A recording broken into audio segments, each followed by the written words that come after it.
After years of soaring home prices and skyrocketing values, is the Canadian housing market about to hit a correction in 2019 in which home prices fall? There are some clear signs in Canada's priciest market, Vancouver, of condo and home sales falling flat in recent months, that in some cases interest is drying up.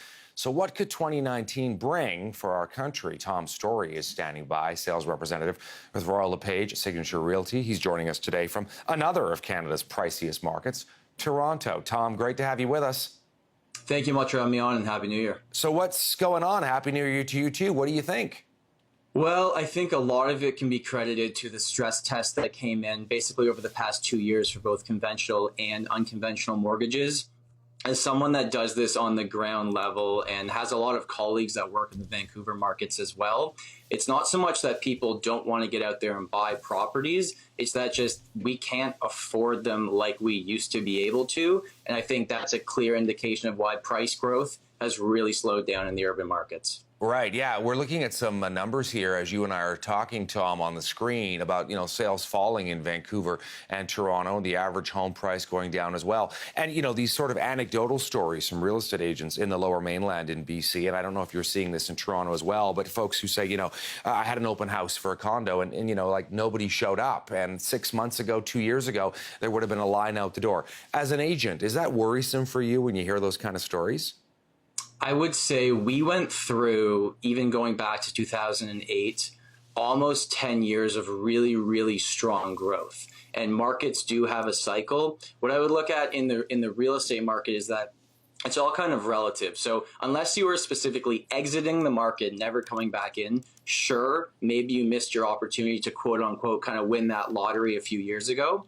But if you're buying and selling in the same market, it's kind of all relative because the fundamentals of the market are the same. So I wouldn't say it's worrisome. In terms of how we track markets, it's really looking at the micro market. So when you're reading the news headlines and trying to understand what you should do as a buyer or seller in Canada, really look at where you're actually selling, where you're actually looking to buy, because those micro numbers are a heck of a lot more important than the macro overall numbers. There are a lot of people out there as well, whether they own condos or homes, who, as you know, are kind of using those properties as a piggy bank, or hopefully a piggy bank down the line. Is it time for them to get a little bit more realistic, pragmatic, when they are maybe looking at numbers that will no longer apply in 6 months or a year?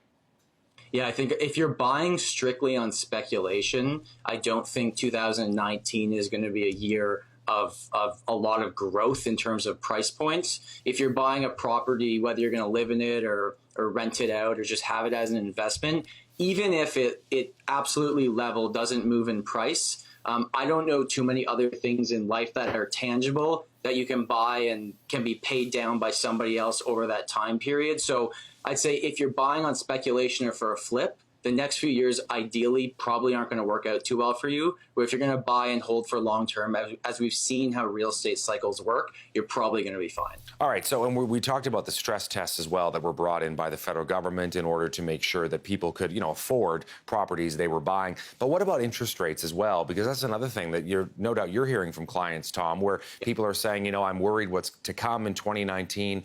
A mortgage that I might have been able to afford 6 months ago all of a sudden is looking a little bit out of my price range.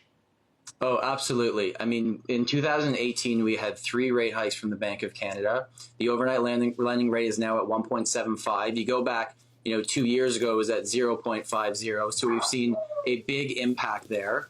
And I think if you just look at the overall market, it's definitely getting harder to get that money. So with the stress test, you're getting approved for less. And with the interest rate hikes, it's costing more money to borrow that money. And if you look at, if the Bank of Canada kind of has their way, let's say, originally at the end of last year, we were looking at maybe 3 more rate hikes in 2019. They've kind of, taken their foot off the gas a little bit where it might not be that many, but there's still going to be an increase in rates in 2019.